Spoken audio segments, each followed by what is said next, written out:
Hello छात्रों, आप सभी का स्वागत है आपके अपने यूट्यूब चैनल स्टार एजुकेशन पर। मैं लक्ष्मण सिंह लोधी आप सभी का स्वागत करता हूं। आपके लिए फिर से 11th फिजिक्स की वीडियो लेकर आया हूं। आज की वीडियो में हम कुछ कारण वाले क्वेश्चनों के बारे में डिस्कस करेंगे। तो आइए चलते हैं आज की वीडियो की ओर और देखते हैं आज का हमारा वीडियो। तो हमारा क्वेश्चन है, क्रिकेट खेलते समय तेज़ी से आती हुई गेंद को पकड़ने के लिए खिलाड़ी अपने हाथों को पीछे की ओर खींचता है, क्यों? यानी जब कोई खिलाड़ी गेंद को पकड़ता है तो वह अपने हाथ पीछे की ओर कर लेता है। क्यों कर लेता है? तो इसका कारण लिखना है। तो लिखेंगे, क्रिकेट के खेल में तेज़ी से आती हुई गेंद को पकड़ने के लिए अपने हाथों को पीछे की ओर खींचता है। कौन? खिलाड़ी। क्योंकि समय अंतराल डेल्टा टी का मान बढ़ जाता है और बल का मान कम हो जाता है, जिससे खिलाड़ी के हाथों में चोट नहीं लगती। यदि मान के चलो खिलाड़ी बॉल यहाँ से कोई बॉल आ रही है और खिलाड़ी यहाँ पकड़ना चाहे तो उसे तेज लगेगी, लेकिन यदि वो गेंद यहाँ पकड़ते हुए अपने हाथ पीछे की ओर ले आए तो उसका इतना समय अंतराल और बढ़ गया। इतना समय अंतराल जैसे ही बढ़ा तो बल का मान क्या हो जाएगा? कम हो जाएगा। क्योंकि देखो, समय अंतराल जैसे बढ़ेगा, यदि मान चलो गेंद पहले यहाँ रुक रही थी, अब मान चलो यहाँ रुक रही है, खिलाड़ी यहाँ ना रुकने की वजह से अपने हाथ पीछे ले गया और यहाँ पकड़ गेंद को, तो समय अंतराल का मान बढ़ गया है। यहाँ से यहाँ तक आने में समय लग गया कुछ थोड़ा सा, ठीक है। तो जो समय बढ़ा तो बल का मान मतलब एफ का मान घट जाएगा, क्योंकि जो बल है वो समय के कैसा है? व्युत्क्रम रहता है। कैसा रहता है? व्युत्क्रम। हम पीछे पड़ चुके हैं, ठीक है। तो यही कारण होता है कि खिलाड़ी के हाथों में चोट नहीं लगती, क्योंकि वह जब हाथ पीछे करता है तो समय अंतराल का मान बढ़ जाता है, ठीक है। फिर इसके बाद नेक्स्ट क्वेश्चन आता है। अगला क्वेश्चन है, कुछ ऊंचाई से पक्के फर्श की अपेक्षा कच्चे फर्श पर कूदने में चोट कम लगती है, क्यों? क्या होता है, जब हम किसी छत वगैरह कहीं से भी कूदें, यदि पक्के छत पर कूदेंगे तो हमें चोट ज़्यादा लगती है, लेकिन कच्चे पर कूदें तो थोड़ी कम लगती है। क्यों? तो कारण लिखेंगे, कुछ ऊंचाई से पक्के फर्श की अपेक्षा कच्चे फर्श पर कूदने में कम चोट लगती है, क्योंकि पक्के फर्श पर कूदते या कूदने में व्यक्ति तुरंत विराम अवस्था में आ जाता है। जैसे व्यक्ति पक्के फर्श पर कूदेगा तो वह तुरंत रुक जाएगा। किस में आ जाता है? विराम अवस्था में, जिससे समय अंतराल का मान बढ़ नहीं पाता। जबकि कच्चे फर्श पर कूदने में वह व्यक्ति तुरंत विराम अवस्था में नहीं आता, यानी थोड़ा सा क्या होता है, वह जमीन के अंदर थोड़ा सा उसके पैर धंस जाते हैं, जिससे उसके समय अंतराल का मान बढ़ जाता है और बल का मान कम हो जाता है, इसलिए पैरों को चोट कम लगती है, ठीक है। ध्यान रखना, जब हम किसी मजबूत सतह पर कूदेंगे तो हमें चोट अधिक लगेगी, क्योंकि हम तुरंत ही विराम अवस्था में आ जाते हैं। लेकिन यदि हम किसी ऐसी मजबूत जगह ना बल्कि कहीं मुलायम जगह पर कूदें तो हमारा समय अंतराल बढ़ जाता है, यानी हमारे पैर थोड़े से उसके अंदर धंस जाते हैं, समय अंतराल का मान बढ़ जाता है, तो बल का मान कम हो जाएगा और बल का मान कम होने से हमें चोट भी कम लगेगी, ठीक है। फिर इसके बाद नेक्स्ट क्वेश्चन देखते हैं।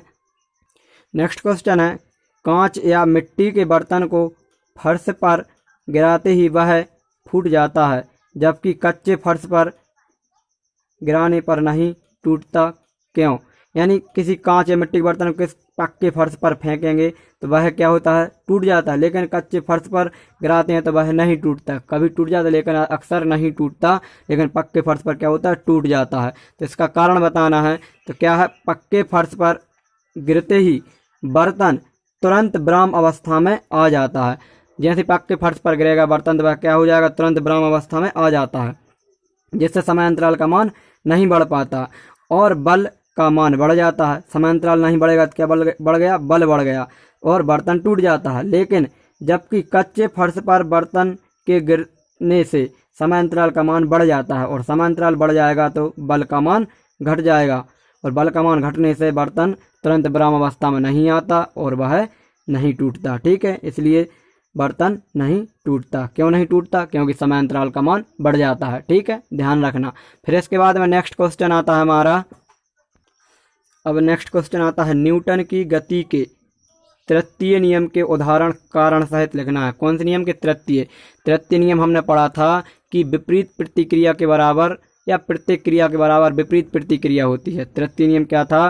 प्रत्येक क्रिया के बराबर विपरीत प्रतिक्रिया होती है। मतलब जब एक वस्तु दूसरी वस्तु पर जितना बल लगाती है तो उसकी विपरीत दिशा में दूसरी वस्तु भी पहली वस्तु पर ही उतना बल लगाती है। ठीक है, तो ये तृतीय नियम था। अब उस पर आधारित कुछ हम क्या लिखेंगे? उदाहरण कारण सहित बताएंगे ऐसा क्यों होता है।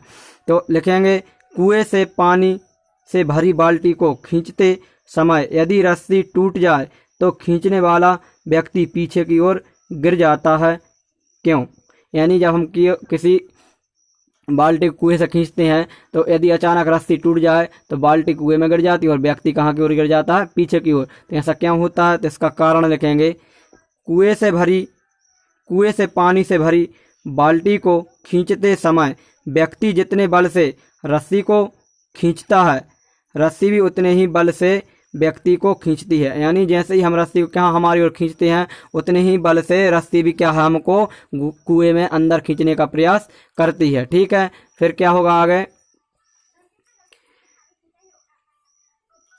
अपना संतुलन बनाए रखने के लिए व्यक्ति इस प्रकार पीछे झुका खड़ा रहता है। मतलब संतुलन बनाए रखने के लिए व्यक्ति क्या है? झुककर बाल्टी को खींचता है, पीछे की ओर झुक जाता है। ठीक है, कि रस्सी द्वारा बल के कारण वह सामने ना गिर जाए। यदि वह सीधा खड़ा होकर बाल्टी को खींचेगा तो वह क्या होगा? यदि रस्सी टूटेगी तो व्यक्ति कुएं में ही गिर सकता है। लेकिन वह अपना संतुलन बनाए रखने के लिए क्या करता है? झुककर बाल्टी को खींचता है। ठीक है, और रस्सी के टूटते ही यह प्रतिक्रिया बल समाप्त हो जाता है। ठीक है, क्या होता है? जैसे रस्सी टूटेगी वह जो प्रतिक्रिया बल लग रहा है विपरीत दिशा में, वह बल क्या हो जाएगा? समाप्त हो जाएगा, जिससे व्यक्ति पीछे की ओर गिर जाता है। ठीक है, आपने अक्सर देखा होगा जैसे हम कुएं में से बाल्टी को खींचते हैं तो थोड़ा झुक कर ही खींचते हैं क्योंकि हमारा संतुलन बना रहा है। और जब रस्सी टूट जाती है तो हमारा जो बल लग रहा था वह बल समाप्त हो जाता है और हम पीछे की ओर गिर जाते हैं। फिर इसके बाद में नेक्स्ट क्वेश्चन आता है। नेक्स्ट क्वेश्चन है, राइफल से गोली दागते समय। किससे? राइफल यानी बंदूक से गोली दागते समय, जो लंबी वाली बंदूक रहती है उससे गोली दागते समय या चलाते समय जो व्यक्ति है पीछे की ओर धक्का सा लगता है, क्यों? जो व्यक्ति बंदूक को राइफल को चला रहा है तो उसको पीछे की ओर धक्का लगता है, क्यों? तो इसका कारण क्या है कि राइफल को चलाने पर बारूद के विस्फोट के कारण गोली तीव्र वेग से आगे की ओर बढ़ती है। जैसे ही हम क्या करते हैं? राइफल को चलाते हैं तो किसके कारण? विस्फोट के कारण, बारूद के विस्फोट के कारण गोली क्या है? निकल कर आगे की ओर गति करती है। जितनी तीव्र वेग से वह आगे की ओर बढ़ती है तो राइफल उतना ही प्रतिक्रिया बल पीछे की ओर लगाता है। मतलब गोली जिस वेग से आगे की ओर बढ़ेगी राइफल उतनी ही वेग से पीछे की ओर लगता है। इसलिए राइफल चलाने वाले व्यक्ति को धक्का सा लगता है। ठीक है, ध्यान रखना, जैसे राइफल को चालू करते हैं तो जिस तीव्र वेग जो गोली है वो आगे की ओर निकलेगी उतनी ही तीव्र वेग से जो राइफल है पीछे की ओर जाता है। इसलिए व्यक्ति को क्या लगता है? पीछे की ओर धक्का सा लगता है। फिर इसके बाद हम नेक्स्ट क्वेश्चन पर चलते हैं। नेक्स्ट क्वेश्चन है, नाव से व्यक्ति जब कूदता है, नाव से व्यक्ति जब कूदता है तो वह अपने पैरों को पीछे की ओर दबाता है, क्यों? आपने देखा होगा जैसे हम नाव से नीचे उतरते हैं तो अपने पैरों से नाव को पीछे की ओर कर देते हैं और हम आगे की ओर बढ़ जाते हैं। ठीक है, या फिर आपने अक्सर ऐसे देखा होगा जैसे हम पैदल चलते हैं तो हम जब आगे की ओर बढ़ते हैं तो हमारे पैरों को हम पीछे की ओर दबाते हैं। तो ऐसा क्यों करते हैं? तो इसका कारण क्या है? तो इसका कारण हो जाएगा कि नाव से व्यक्ति के कूदने पर नाव विपरीत दिशा में चलने लगती है। क्या करने लगती है? जैसे हम नाव से बाहर की ओर कूदते हैं तो हमारे पैरों से नाव की ओर पीछे की ओर धक्का लगता है तो नाव क्या है? विपरीत दिशा में पीछे की ओर चलने लगती है। इसका कारण यह है कि व्यक्ति नाव से कूदने पर आगे की ओर जितना बल लगाता है उतना ही बल नाव विपरीत दिशा में चलने में लगाती है। यानी क्या होता है कि जैसे हम आगे कूदते हैं तो हम अपने पैरों से जितना बल पीछे की ओर लगा रहे हैं उतना ही बल नाव क्या करती है? हम पर उधर आगे की ओर विपरीत दिशा में लगाती है। इसलिए हम जब आगे की ओर कूदते हैं तो हमारे पैरों से हम क्या करते हैं? नाव को दबाते हैं। ठीक है, तो ये हमारे कुछ कारण वाले क्वेश्चन थे। तो ये कारण वाले क्वेश्चन कंप्लीट होते हैं। तो आज की वीडियो में इतना ही। इसके बाद हम मिलेंगे नेक्स्ट वीडियो में। तब तक के लिए आप अच्छे से स्टडी करते रहें। और यदि आपने इससे पहले की वीडियो नहीं देखी है तो प्लीज़ आप ऊपर आई बटन पर क्लिक करें तो आपको इससे पहले का वीडियो मिल जाएगा। मिलेंगे नेक्स्ट वीडियो में। जय हिंद, जय भारत।